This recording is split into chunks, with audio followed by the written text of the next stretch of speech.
শুভ দুপুর বন্ধুরা। আজকে দেখো কি রান্না করে নিয়েছি। এখানে হচ্ছে এঁচোড় চিংড়ি,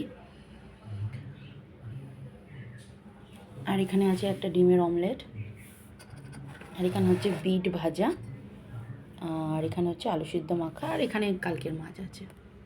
এই হচ্ছে আজকে দুপুরবেলার মেনু। শুভ দুপুর বন্ধুরা। আজকে কি রান্না করেছি তোমাদের সাথে একটু শেয়ার করে নিচ্ছি। আজকে কিন্তু কোনো অর্ডার নেই, আজকে ঘরেরই রান্না। এখানে হচ্ছে উচ্ছে কুমড়ো ভাজা, আর এখানে হচ্ছে আমুদি মাছের ঝাল,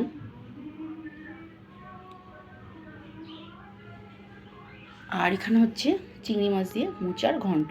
এই হচ্ছে আজকের দুপুরবেলার মেনু। দুপুর বন্ধুরা, আজকে দেখো অর্ডারে কি রান্না আছে। এখানে হচ্ছে কাতলা মাছ ফুলকপি আলু দিয়ে, আর এখানে হচ্ছে চিকেন, আর এখানে বেগুন ভাজা আছে, আর তার সাথে আছে উচ্ছে ভাজা, ভেজ ডাল। সেটা এখনও হয়নি, একটু পরে তোমাদের সাথে শেয়ার করে নিচ্ছি।